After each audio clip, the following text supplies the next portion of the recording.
Oke, welcome back kembali lagi dalam bahasan kita tentang Code Igniter. Sampai sejauh ini kita sudah mempelajari banyak hal tentang Code Igniter. Jadi kalau Anda lihat kurikulumnya, kita sudah mengenal banyak hal mulai dari cara instalasi XMPP, kemudian Composer, pengenalan singkat Code Igniter, ada konsep MVC, membuat controller baru, view, mengatur production, roads, dan banyak sekali sampai view. Nah, mungkin Anda telah menerima banyak sekali informasi dan mulai melupakan hal-hal kecil. Sebagai contoh, mungkin Anda sudah lupa bagaimana membuat proyek baru dan bagaimana membuat sebuah website yang dapat berfungsi dengan baik. Oleh karena itu, mulai bagian ini kita akan mencoba kembali mengingat-ingat apa yang telah kita pelajari dengan cara membuat website atau membuat proyek yang benar-benar baru dari nol, dan kita akan membuatnya secara cepat dan ringkas. Tujuannya untuk mengingat kembali apa yang telah kita pelajari. Tetapi kalau Anda merasa bahwa pelajaran di bagian ini dirasa kurang perlu, maka Anda bisa skip dan kemudian Anda bisa lanjut ke topik berikutnya.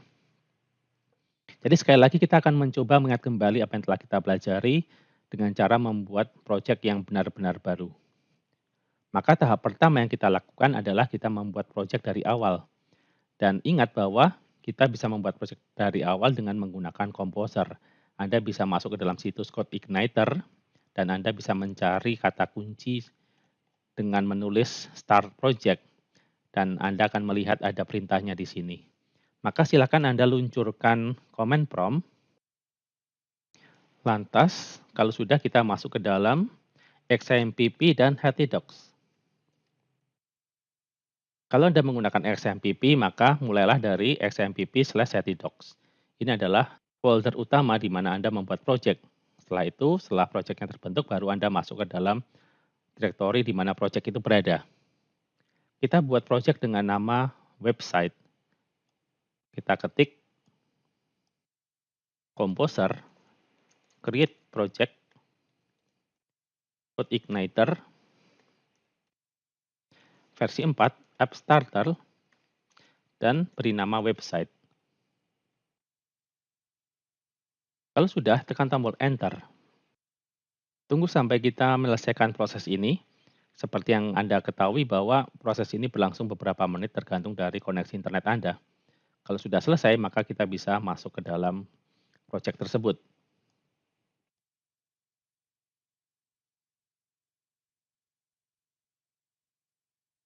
Baik, proyek sudah dibuat, Anda akan melihat hasil seperti ini, tidak ada masalah.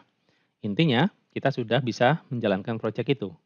Caranya adalah setelah kita selesai membuat proyek, kita masuk ke dalam direktori di mana proyek itu berada. Nama direktorinya sama persis dengan nama proyek. Kalau Anda membuat dengan nama proyek website, maka direktorinya adalah website. Nah, Anda sudah masuk dalam direktori website. Kemudian, ada dua hal yang bisa kita lakukan. Yang pertama, kita jalankan servernya dengan menggunakan PHP Spark Serve. Tekan tombol Enter. Di sini, server dalam kondisi aktif dan Anda bisa masuk ke dalam localhost 8080. Kita masuk ke dalam browser. Misalnya kita gunakan Chrome. Kita ketik localhost 8080, tekan tombol Enter. Kita sudah masuk ke dalam project itu. Ini adalah halaman welcome message, halaman index, di mana kita nanti bisa ubah. Nah, setelah kita jalankan servernya dan kita melihat hasilnya di dalam jendela browser, maka kita sekarang munculkan editornya. Kita gunakan editor apa? Visual Studio Code. Misalnya kita ketik Visual Studio Code. Selanjutnya, Anda akan melihat tampilan Visual Studio Code. Tetapi yang Anda lihat di sini adalah struktur file atau direktori untuk project website yang kita buat sebelumnya. Jadi kalau Anda membuat dengan nama belajar code, maka Anda akan melihat struktur belajar code di dalam Visual Studio Code. Maka sekarang kita ubah. Kita ingin agar project baru bernama website dapat kita gunakan menggunakan Visual Studio Code. Kita bisa klik file, lantas kita pilih close workspace. Kemudian kita pilih don't save kalau perlu. Dan kita mulai dari awal sekali. Kita klik menu file, lantas kita pilih add folder to workspace.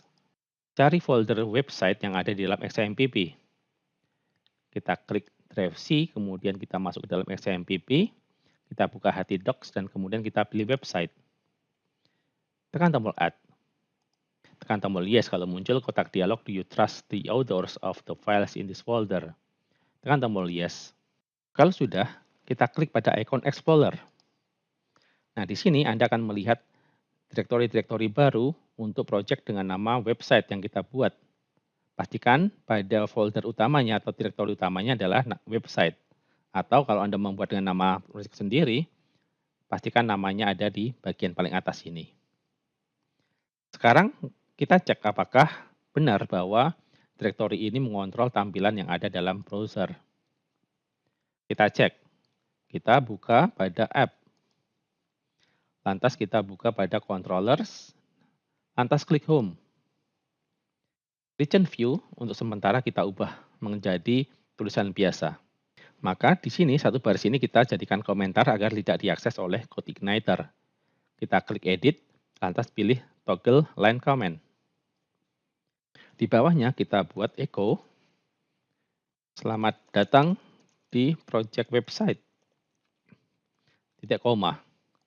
Save, tekan tombol Ctrl S. Lantas kita refresh pada localhost 8080 ini. Kita refresh.